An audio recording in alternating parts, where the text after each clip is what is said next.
एक लाश की कटी हुई जांघें और उन जांघों में सड़न शुरू हो चुकी थी। जाहिर था कि कत्ल को छुपाने का प्रयास हो रहा था और शव के टुकड़े ये सोचकर किए गए थे कि शायद ये कभी किसी के हाथ ही नहीं लगेंगे। लेकिन दोनों जांघें अब पुलिस की कस्टडी में थी। किस लाश की थी ये जांघें? कौन था पीड़ित, कौन था कातिल और क्या थी इस कत्ल की कहानी? तूफानी समंदर की लहरों की तरह इस केस के उतार चढ़ाव ने भी इन्वेस्टिगेशन की नाव को काफी डोलाया।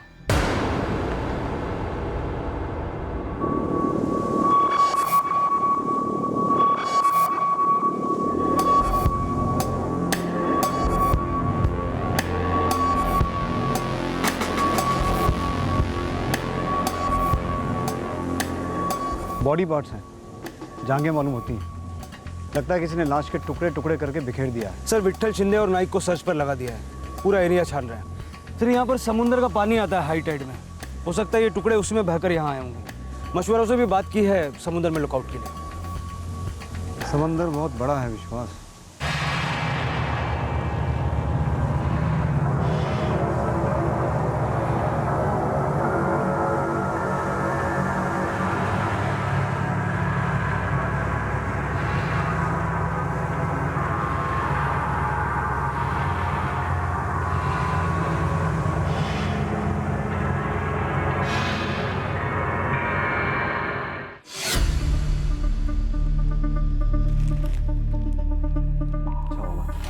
सर शिवखेड़ की पूरी खाड़ी छान मारी, अब तक कुछ नहीं मिला।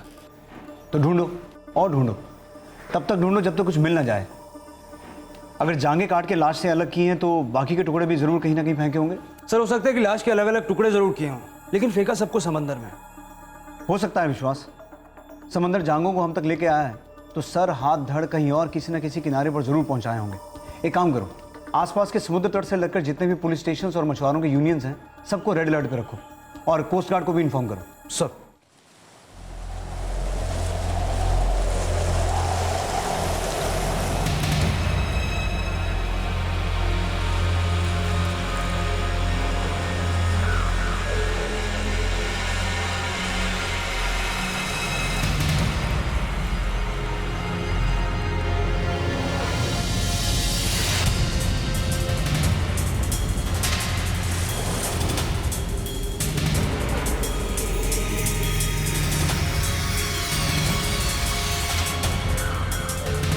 शिवखेड़ की खाड़ी में एक लाश की दोनों जांघें मिली हैं। सारे पुलिस स्टेशन को इत्तला किया जा रहा है कि उनके इलाके में इस लाश के बाकी के टुकड़े मिलने की संभावना है और हर मुमकिन एरिया पर सर्च पार्टी भेजी जाए।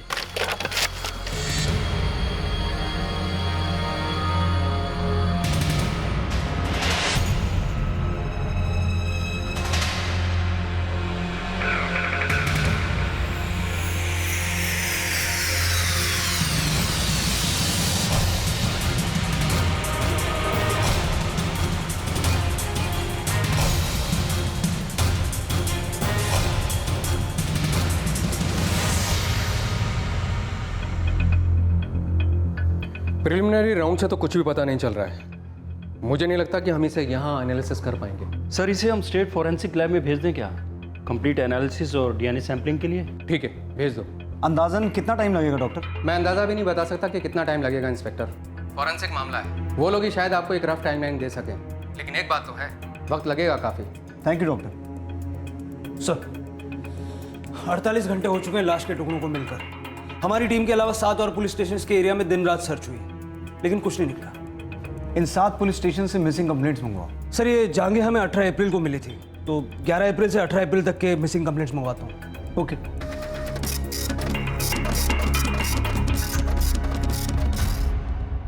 सर 11 से 18 अप्रैल तक की ये मिसिंग कंप्लेंट्स हैं। सुरेश धुरी, पुरुष, उम्र 45 साल, मिरोशी पुलिस स्टेशन का केस है। इसके बेटे जतिन धुरी ने 16 अप्रैल को इसकी मिसिंग कंप्लेंट लिखवाई। दूसरा केस है अनीता कदम, महिला, उम्र 32 साल। इसके पति शरद कदम ने 17 अप्रैल को इसकी मिसिंग कंप्लेंट दर्ज करवाई। और सर तीसरा केस है उमेश भोयर, पुरुष, 26 साल। सर ये अपने पालघर पुलिस स्टेशन का केस है। अपना केस है? अपना कांस्टेबल जगताप इसको देख रहा है। जगताप को बुलाओ। ये उमेश भोयर का क्या केस है? सर उमेश के आई बाबा आए थे 17 अप्रैल को शिकायत दर्ज कराने।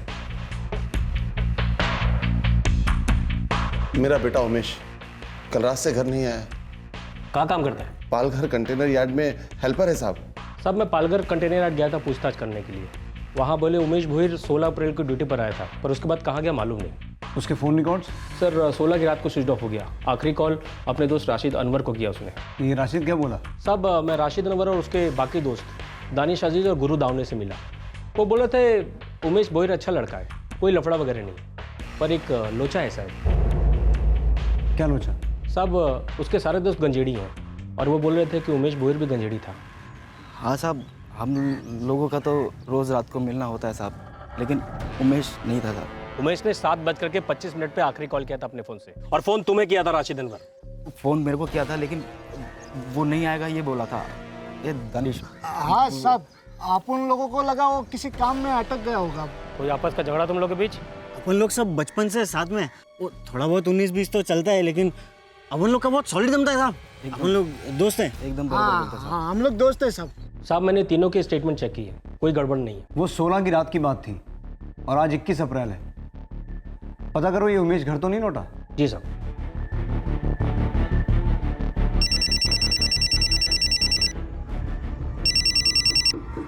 हेलो, कांस्टेबल जगताप बोल रहा हूँ पालघर पुलिस स्टेशन से। हाँ हाँ साहब, क्या हुआ? कुछ पता चला हमारे उमेश का? मैं आपसे ही पूछने जा रहा था, कुछ खबर उमेश की? हमें कहाँ से खबर मिलेगी साहब? आप लोग ही माई बाप हो, जो कुछ करोगे आप लोग ही करोगे। ठीक है, हम बताएंगे आपको अगर कुछ पता चला तो। क्या बोले? हम ही से पूछ रहे हैं पुलिस वाले, कोई खबर है क्या? विश्वास, ये उमेश भोईर गंजेड़ी के बारे में सारी जानकारी हासिल करो। कांस्टेबल जगताप की टीम काम पर लग गई है सर। गुड। और ये जो बाकी के 2 मिसिंग केसेस हैं, अनीता कदम और सुरेश धोरी, इनके बारे में भी सारी जानकारी निकलवाओ। सर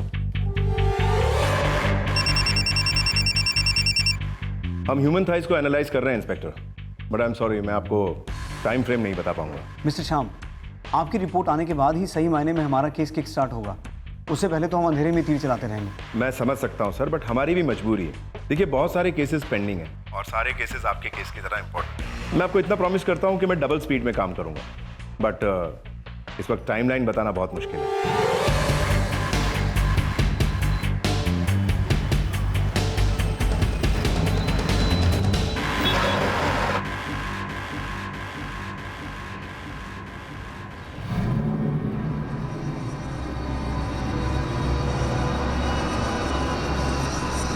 शरद कदम?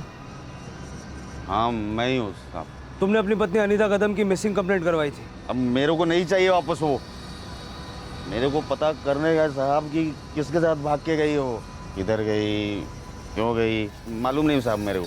साहब तकलीफ उसको भी होना मांगता है ना साहब। घर पर और कोई है? खुद की कोख से पैदा हुआ सिक्का ही खोटा हो तो दुनिया पे क्या उंगली उठाना साहब। मेरा बेटा तो शराब में डूबा हुआ था,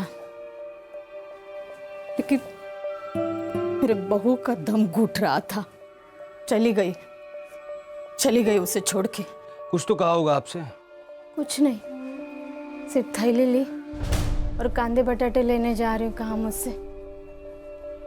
गई जो गई, वापस आई ही नहीं।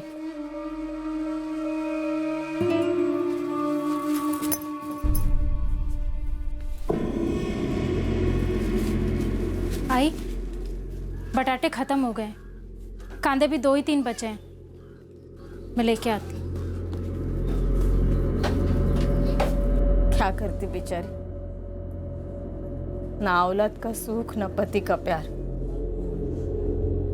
घर ही नहीं रहा साहब हमारा, कैसे रहती उसके साथ। सारा दोष मेरे बेटे शरद का है। हाँ, कहीं अपने मायके तो नहीं गई? नहीं, फोन करके पूछा मैंने मेरे समधन को, उसकी भी हालत बहुत खराब है।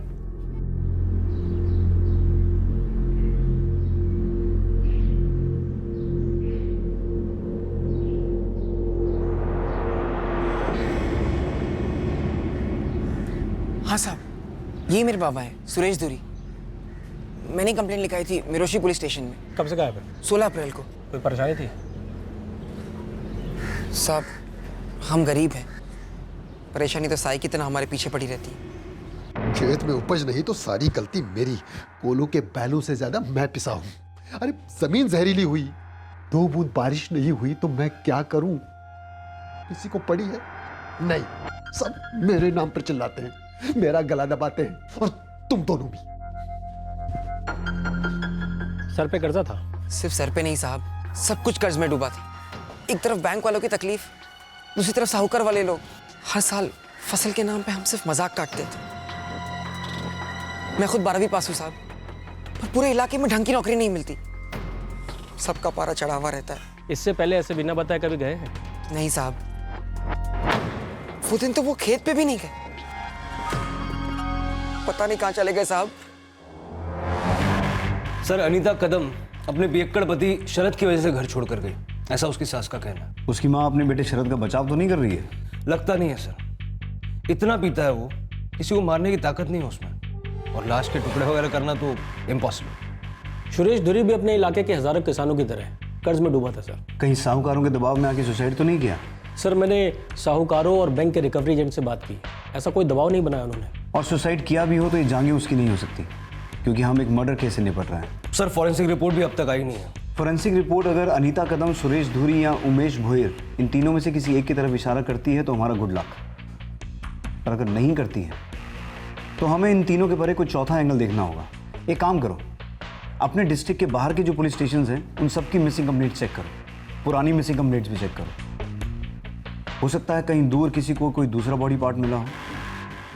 3 मिसिंग कंप्लेंट्स के दायरे से निकलकर अब महीनों पहले के मिसिंग केसेस भी इन्वेस्टिगेट किए गए। आसपास के कई पुलिस स्टेशन इस इन्वेस्टिगेशन में भागीदार बन गए, लेकिन इस सब के बावजूद भी पुलिस इन कटी हुई जांघों का रहस्य सुलझा नहीं पा रही थी। फोरेंसिक लैब की रिपोर्ट अभी भी पेंडिंग थी। उतने में पुलिस ने एक नई लाइन ऑफ इन्वेस्टिगेशन को अपनाया, और दरअसल इसी की वजह से इस केस में सुरागों का खाता खुला। सर, जिसकी जांघें हमें मिली हैं, हो सकता है कि उसकी मिसिंग कंप्लेंट दर्ज ही ना हुई हो। मतलब जिसका कोई आगे पीछे है नहीं? Correct sir. हमें कटी हुई जांघें शिवखेड़ की खाड़ी की झाड़ियों से मिली, यहाँ से। तो हो सकता है किसी ने उन्हें यहाँ से फेंका हो, या फिर यहाँ से, या फिर यहाँ समंदर से। एक काम करो, इस सारे इलाके में अपने खबरियों को एक्टिवेट करो, उन्हें कहो उन लोगों का पता लगाएं जो मिसिंग तो हैं लेकिन मिसिंग कंप्लेंट्स दर्ज नहीं हुई। सर,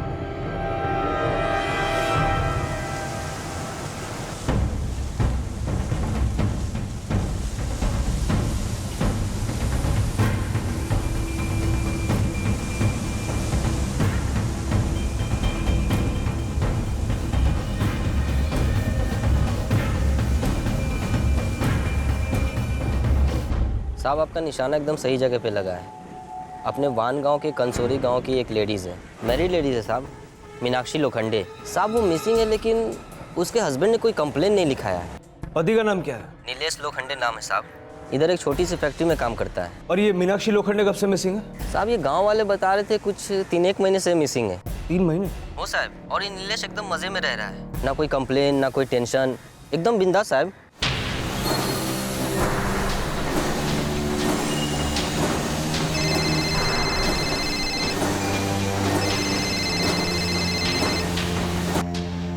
नीलेश, वो पुलिस आए हैं। क्यों? मीनाक्षी के बारे में पूछ रहे हैं। कुछ मत पता ना, मैं अभी आता हूँ आशा ताई। नीलेश आ रहा है। बेटा, तुम्हारी आई कहाँ है?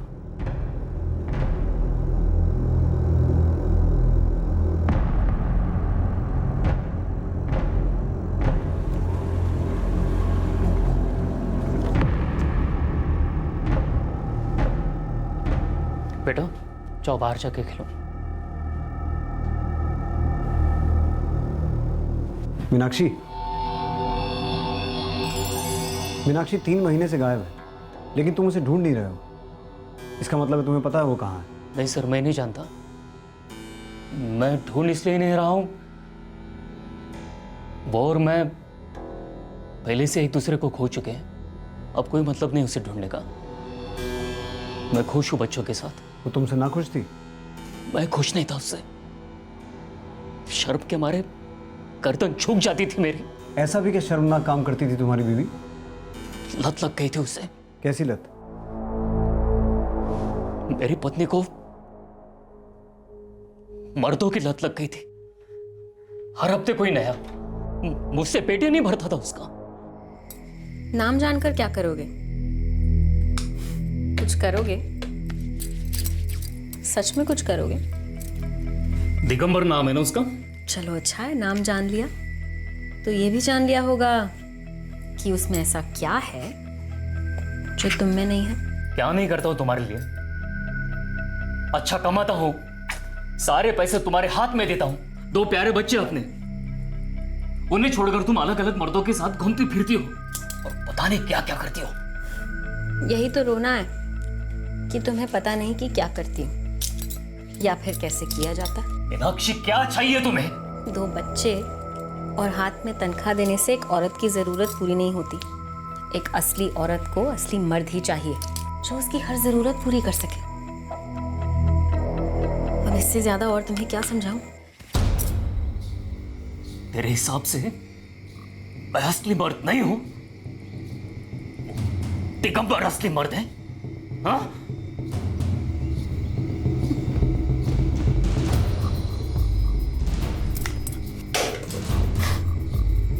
मैं तो डर गई।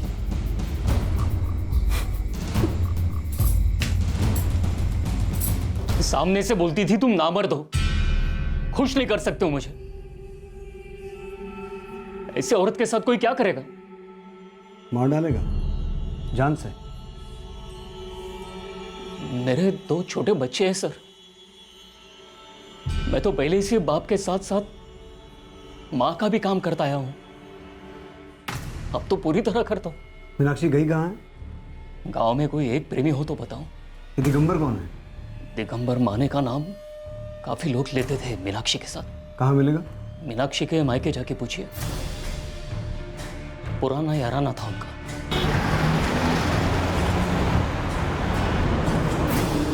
सर ये नीलेश लोखंडे आदमी तो सीधा लगता है, पर विश्वास ऐसा कहीं लिखा तो नहीं है कि सीधा आदमी झूठ नहीं बोल सकता या मर्डर नहीं कर सकता।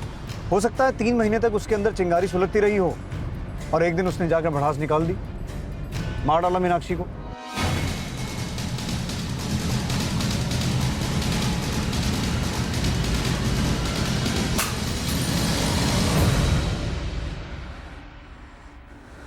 मीनाक्षी लोखंडे कहां थी? क्या वो कटी हुई जांघें मीनाक्षी की थी? लेकिन मीनाक्षी अपने पति नीलेश का घर 3 महीने पहले छोड़ चुकी थी। पुलिस अब अपनी पूरी ताकत लगाकर मीनाक्षी को ट्रेस करने में लग गई। आखिरकार मीनाक्षी के साथ हुआ क्या?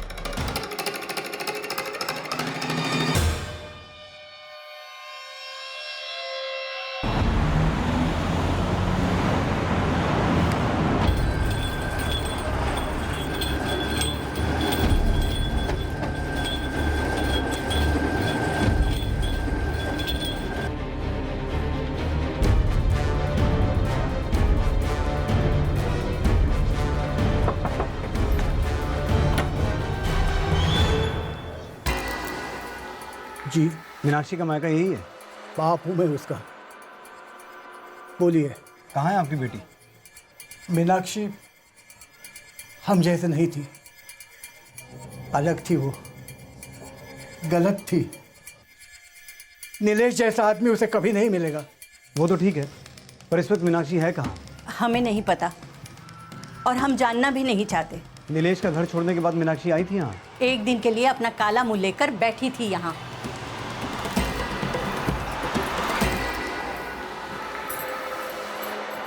मीनाक्षी बड़े दिल वाला है नीलेश, तेरी सारी करतूतों को माफ कर देगा। वापस चले जा उसके पास। अरे आई, क्या करने का ऐसे बड़े दिल वाले का जो मेरे छोटे छोटे अरमान भी पूरे नहीं कर सकता। अरे लानत है तेरे अरमानों पर, जिसमें ना तो तेरे पति शामिल है और ना ही तेरे बच्चे। उनका तो ख्याल कर, कम से कम उनके बारे में तो कुछ सोच। मुझे पूरी जिंदगी में जितना सोचना था ना, मैंने पिछले कुछ दिनों में सोच लिया है। बस अब मैंने सोचा है कि मैं अपने मन की ही करूंगी, ना किसी से डरूंगी और ना ही किसी से कुछ पूछूंगी। एक दिन के लिए आई थी यहाँ पर, आप दोनों का इतना सारा प्यार मिला कि अब पूरी जिंदगी यहाँ आने की जरूरत नहीं पड़ेगी मुझे। मीनाक्षी कहाँ गई वो बैग लेकर? उसी से पूछिए, दिगंबर माने से। कहाँ रहता है दिगंबर? यही देऊर में।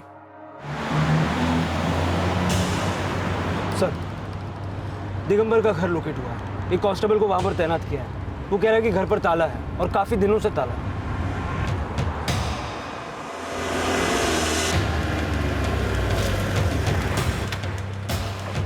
सर, पड़ोसी कह रहे हैं कि 2.5 महीने से ताला लगा हुआ है यहाँ पे। मीनाक्षी आई थी यहाँ रहने? साहब नाम तो नहीं पता, पर 3 महीने पहले एक औरत आई तो थी दिगंबर के साथ यहाँ रहने।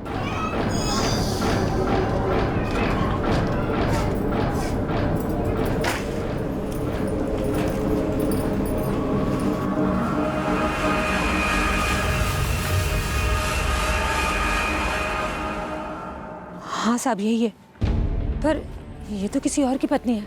कहाँ गए ये दोनों, मीनाक्षी और दिगंबर? अब मुझे कैसे पता होगा साहब, बस इतना बता सकती हूँ कि दिगंबर यहाँ पास में एक फैक्ट्री में सर्विस करता था। विश्वास, ताला तोड़वा दो।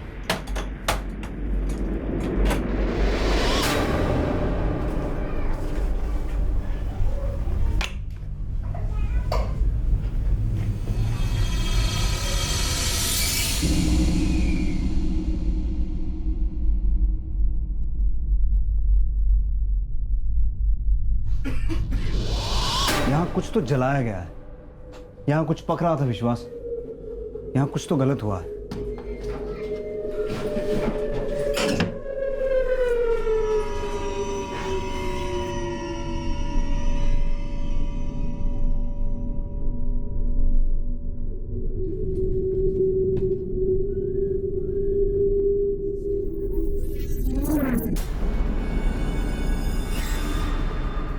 सर, आप सही कह रहे थे।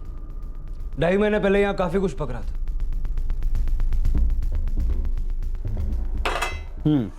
पक तो रहा था लेकिन खाया नहीं गया। पकी चीज जल गई। तुम दावे के साथ कह सकती हो कि ये घर 2.5 महीने से बंद था, यहाँ कोई आया गया नहीं? साहब अगर दिगंबर यहाँ आया होता तो मुझे पता चल जाता। मैं पूरे टाइम घर पर ही रहती हूँ। ये दिगंबर मिलेगा कहाँ? साहब वो जिस फैक्ट्री में काम करता है, गणेश सिसरी, वहाँ से भी उसके बारे में पता नहीं चलेगा, क्योंकि कुछ दिन पहले एक आदमी आया था उसके बारे में पूछते पूछते। तुम्हें कुछ तो पता होगा, उसके कोई रिश्तेदार, उसका कोई दोस्त? माँ बाप दिवासी पालघर में रहते। पर विश्वास, हमें तो मालूम तक नहीं है कि दिगंबर दिखता कैसा है। सर, गणेश फिशरी की फाइल्स में उसकी फोटो जरूर होगी।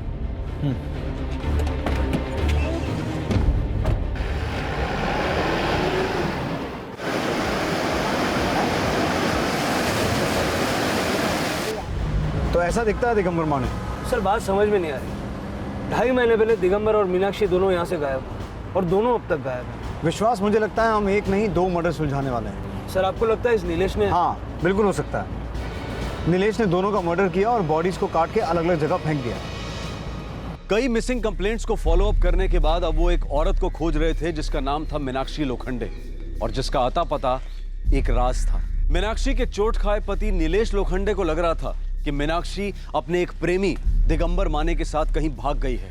अब सवाल यह उठ रहा था कि क्या यह केस वाकई एक जेलस पति द्वारा हत्या का केस था, या फिर इस केस की हकीकत बिल्कुल ही अलग थी।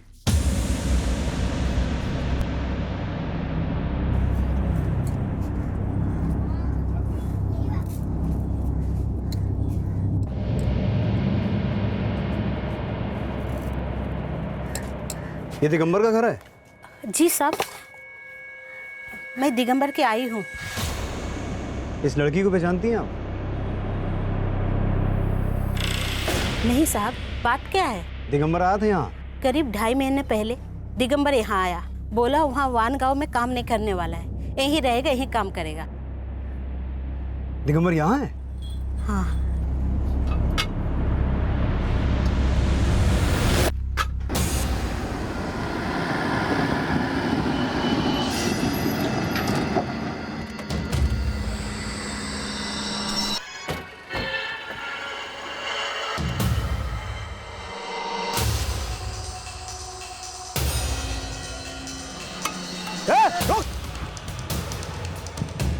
दिगंबर!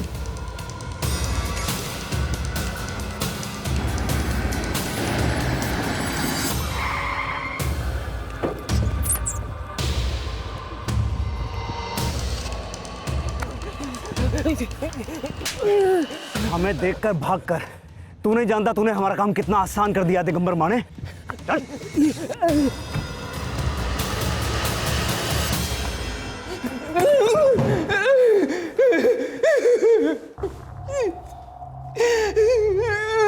साहब मुझे सच में नहीं पता मीनाक्षी कहाँ है। तुझे ये नहीं पता मीनाक्षी की लाश कहाँ है। अब तूने उसकी लाश के इतने टुकड़े करके यहाँ वहाँ फेंके तो याद कैसे होगा, है ना? साहब क्या बोल रहे थे, कुछ समझ नहीं पा रहा हूँ साहब। कोई बात नहीं, कोई बात नहीं। जब उल्टा लड़का के एक एक हड्डी तोड़ेंगे ना तेरी तो सब अपने आप उगलेगा। विश्वास, जगताप, इतने दिनों की पूरी कसर निकालो।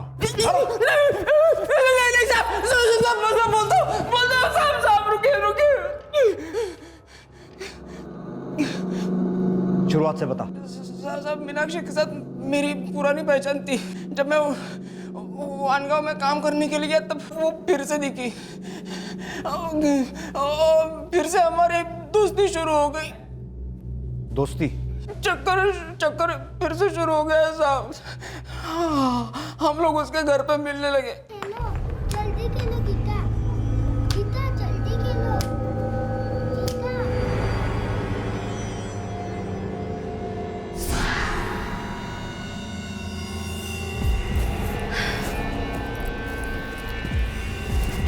दिगंबर चल ना, कहीं भाग चलते।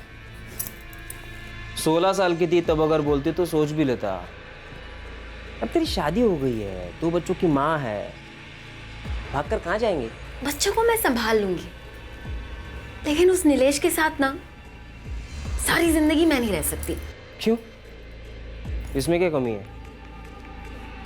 कुछ नहीं, बस उसमें ना तेरी वाली बात नहीं है। मेरी वाली बात वो तो कई सारे लोगों में है। अभी मेरे साथ भागेगी, फिर मेरे से भी उब जाएगी, फिर किसी और की बात में दम लगेगा, है ना? दिगंबर तू मुझ पे शक कर रहा है ना? शक ना करने का कोई कारण है? सब मैं कभी नहीं चाहता था कि वो अपने पति को, बच्चों को छोड़े। मतलब तू बिल कभी भरना ही नहीं चाहता था, फोकट में मजा मारना चाहता था बस, है ना? नहीं साहब, मैं बात को आगे बढ़ाना ही नहीं चाहता था। 3 महीने पहले बिना कुछ बताए वो सीधा मेरे घर आ गई।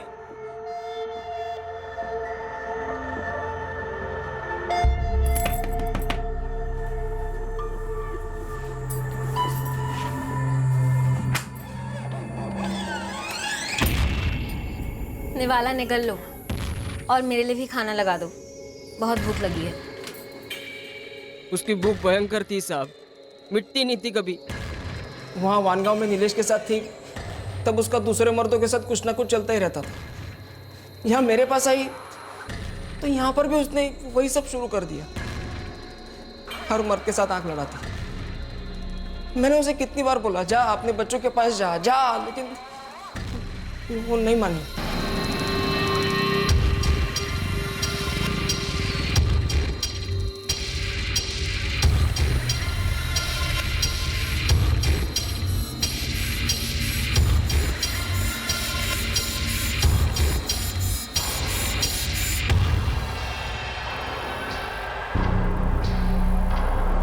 सच कहता हूँ साहब, मेरा कोई प्रेम वेम नहीं था और ना ही उसका था। ना तो मैं उसके साथ शादी करना चाहता था और ना ही वो करना चाहती थी। उसे बस यहाँ रहना था और अपनी मर्जी का करना था, और जो कि मुझे मंजूर नहीं था। और एक दिन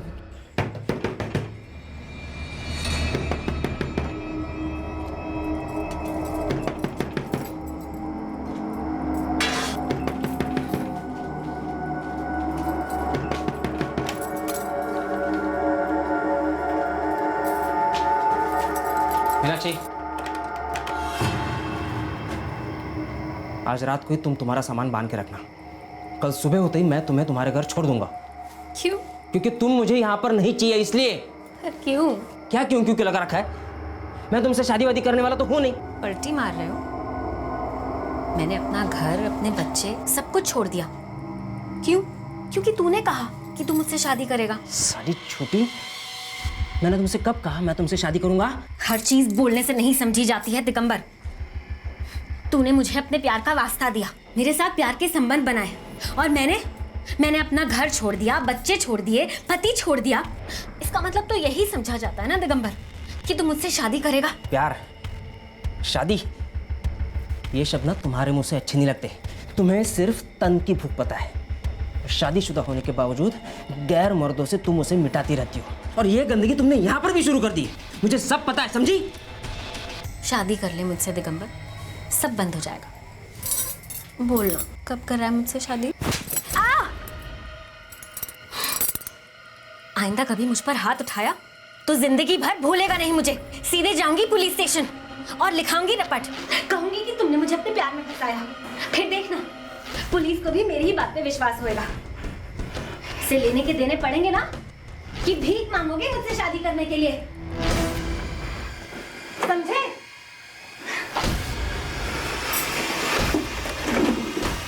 मीनाक्षी, मुझे घुटन हो रही थी साहब उसके साथ। गुस्से में मैंने क्या कर दिया कुछ समझ में नहीं आया, बस कर दिया।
और फिर तूने मीनाक्षी की लाश के टुकड़े टुकड़े कर दिए और पूरे इलाके में बिखेर दिए, ये समझ करके हम तक तो कभी पहुंचेंगे नहीं, है ना?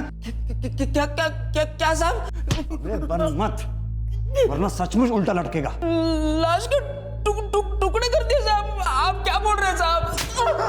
तूने मीनाक्षी की लाश को ठिकाने नहीं लगा? लगा ना साहब, मैं कहाँ इनकार कर रहा हूँ साहब, लेकिन मैंने मीनाक्षी की एक उंगली तक नहीं काटी साहब, सच में।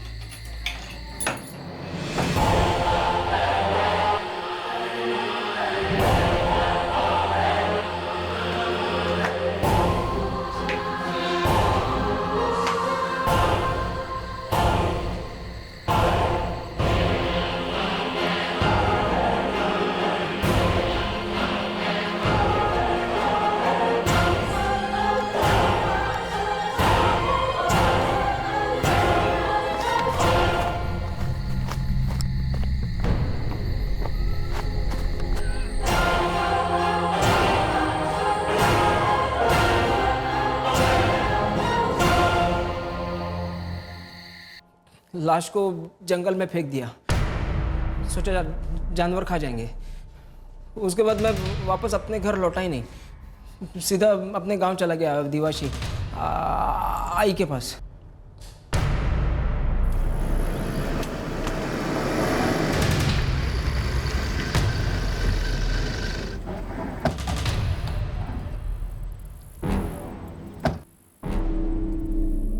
इधर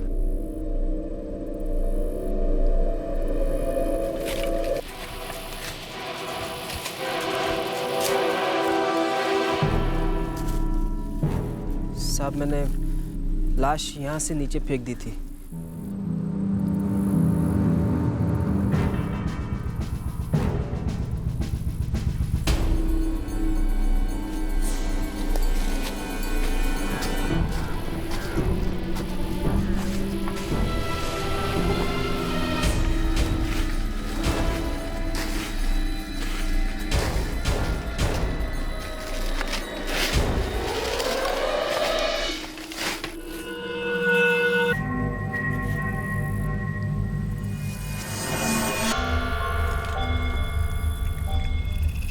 साहब, बोनी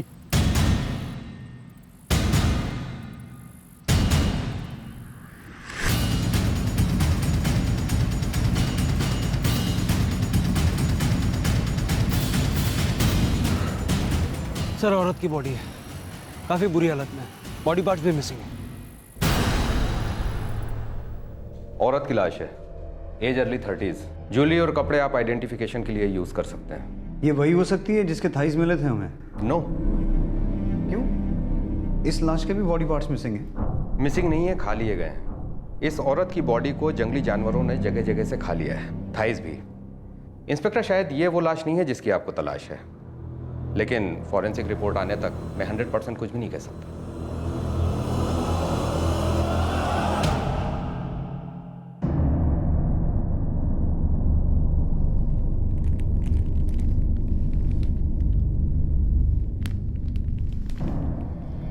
ये मीनाक्षी की साड़ी। ये जेवर शादी के वक्त बनाए थे।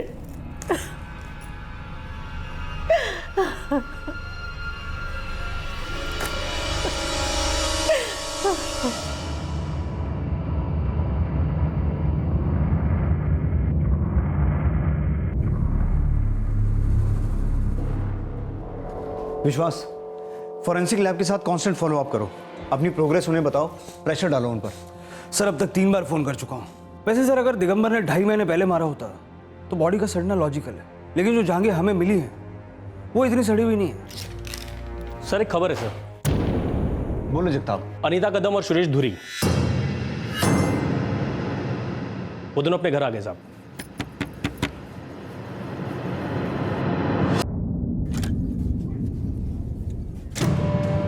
अनीता,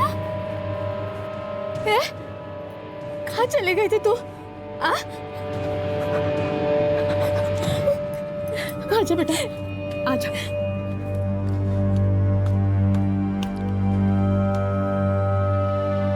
बाबा, बाबा आप, बाबा कहाँ चले गए थे आप? नहीं कर पाया रे, हिम्मत ही नहीं हुई खुदकशी करने की। तुम दोनों को छोड़कर जाने का दिल ही नहीं किया। ऐसा कभी मत सोचना बाबा, हम दोनों साथ में मेहनत करेंगे और पूरा कर्जा उतारेंगे। चलो, 2 परिवारों को सुकून तो मिला, पर वो तीसरा उमेश दशरथ भोईर, उसका क्या हुआ? साहब वो अभी तक लौटा नहीं है। क्या हमारी एक बार भी याद नहीं आती होगी उसे? क्या ये गांजे का नशा इतना असर करता है? क्या पता निर्मला, पुलिस भी यही बोल रही थी कि वो उसे अभी तक ढूंढ नहीं पाई। साधु वाधु बन गया हो कहीं, कोई लड़की का चक्कर हो, कुछ भी हो, बस वो एक बार हमें बता दे ताकि हम ऐसे तिलमिल ना होते रहे। 1 महीने से ऊपर हो गया निर्मला, संदेशा भेजना होता तो अब तक भेज चुका होता। मुझे भी नहीं मालूम कि क्या हुआ है हमारे उमेश को। हमारे पास इस बात का कोई प्रूफ नहीं है कि जो जांघें हमें मिली थी वो उमेश की हैं या नहीं। हो सकता है अनीता और सुरेश की तरह वो भी घर लौट आए। हो सकता है सर, लेकिन इतना तो तय है कि एक शख्स का मर्डर हुआ है, लाश की जांघें काटकर अलग की गई, और वो शख्स कभी अपने घर नहीं लौटेगा। और पूरे 1 महीने बाद भी हमारा ये केस ब्लाइंड का ब्लाइंड ही है। कटी हुई जांघों का रहस्य 7 महीने तक बना रहा, केस में कोई सुराग हाथ नहीं आया, मामला ज्यों का त्यों बना रहा, और फिर पूरे 7 महीने बाद इस केस के इंजन को एक किक स्टार्ट मिला।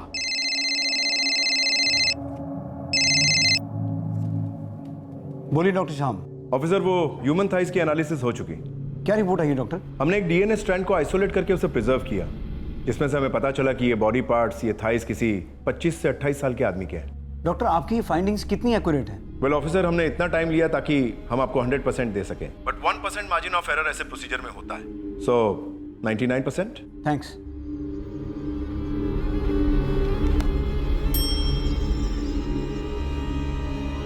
विश्वास, फोरेंसिक रिपोर्ट आ गई। मेल 25 से 28 साल।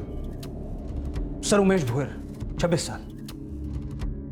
हो सकता है उमेश भोयर का कत्ल हुआ हो और जांघें काट के अलग की गई हो। सर उमेश भोयर अब तक नहीं लौटा है। और उसके बारे में कोई लीड भी नहीं मिली सर। उस बॉडी पार्ट से डीएनए प्रिजर्व किया हुआ है, उमेश के माँ बाप से मैच करके देख सकते हैं।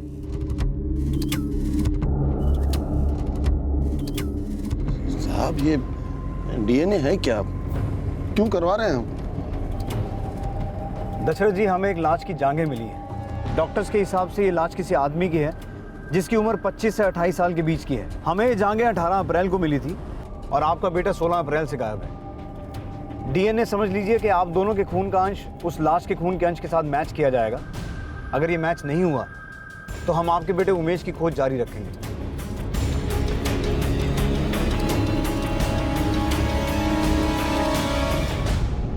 ये कटी हुई जांघों का केस क्या कभी ब्लाइंड केस की अंधेरी कालकोठरी से निकलकर रोशनी में आने भी वाला था या फिर नहीं? इस केस में उमेश भोयर की मिसिंग कंप्लेंट पर इन्वेस्टिगेशन हुई तो थी, लेकिन डीएनए प्रिजर्वेशन के बाद यह समझा जा रहा था कि ये बॉडी पार्ट उमेश के ही हो सकते हैं। लेकिन दिल्ली अभी बहुत दूर थी।